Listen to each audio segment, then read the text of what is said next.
With the Samsung and Motorola coming out with a new iteration of their flip and fold series of devices, I thought it would be fun to take a look back and see the ancestors of these phones, to see what it was like in the early years of the smartphone revolution. Today, I've got a phone that came out mere months before the first generation iPhone, and at the time was a flagship smartphone for Motorola. I am, of course, talking about the Motorola Q9H. If you're coming back to the channel, welcome back. And if you're new, my name is Bryant. This is Reviews for Nerds.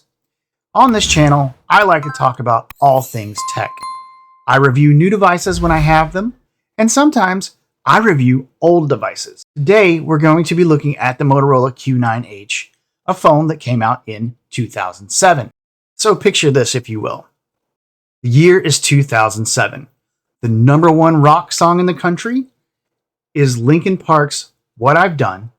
One of the biggest movies of that year was Pirates of the Caribbean at World's End. The smartphone market was still very much in its infancy. You had companies like BlackBerry, Motorola, Samsung, HTC, and tons of others pouring devices into the market with all kinds of different features and specifications. The Motorola Q9H is no exception to that rule. As you can see here, I've got the Motorola Q9H right next to my Z Flip 3, so you can compare sizes.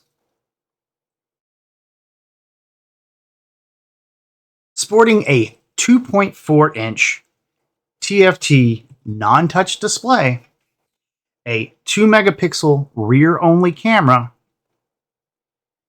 a full QWERTY keyboard, a whopping 96 megabytes of RAM, and a removable 1170 milliamp hour battery, the Motorola Q9H catered to those of us who still longed for a physical keyboard on their device. This device came out of the box running Windows Mobile 6.0 with an eventual upgrade to Windows Mobile 6.1. At the time, the device was capable of handling day-to-day tasks such as email, text messages, phone calls, calendars and reminders, and web browsing.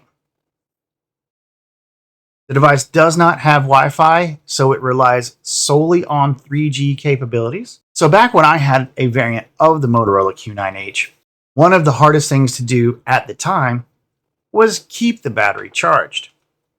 You could customize all sorts of settings, have the display turn off and lock so that the phone didn't unlock in your pocket. But the small 1170 milliamp hour battery was just not enough, even back then, to keep the device going through the day. With your email application being a simple IMAP or Exchange setup, if you had the right certs to put on the device was constantly syncing and checking for mail, or would check on the schedule that you set up. Now, I've set this up pretty much the way I used to have my device. And as you can see, it's got a matrix-like background to it. There's a green color scheme to the entire device.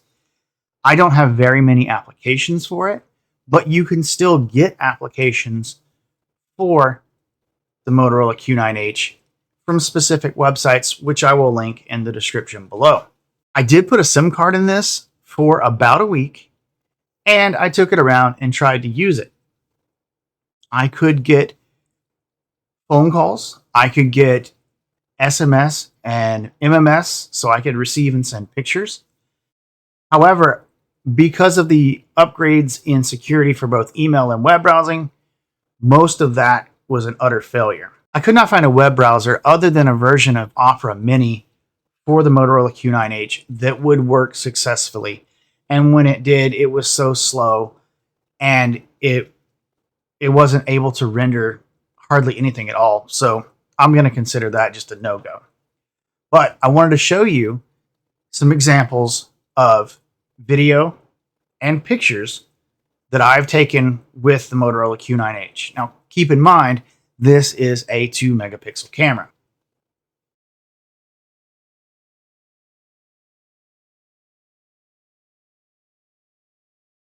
And with the Motorola Q9H's 2-megapixel camera and single microphone, this is the quality of audio and video you would expect. You could, and still can, sync the Motorola Q9H with a computer. It's quite easy. So all you have to do is take your Motorola Q9H, plug it in to your computer, and with the Microsoft Mobile Device Center software, you can connect your device to your computer. You can move pictures, you can move videos, you can move applications, and you can move anything basically back and forth. This is how I was installing software on the device. It does take a minute because you have to tell the sync program that you understand that there's no email association with it. Once you do that, you can come in, upgrade. You used to be able to anyway, get updates and downloads. But if we click those links now, you can see that it goes nowhere because it's going to a Microsoft link that no longer exists. You can import pictures, or you can just go straight to file management here. You can change some of the sync settings. I don't need that. So all we're going to have here, contacts and calendar, you can't do any of that because this was syncing to, of all things, Outlook Express. So none of this will work. And all I'm going to do is check, move that, because that was a test that I was doing to see if I could get it to work on the web.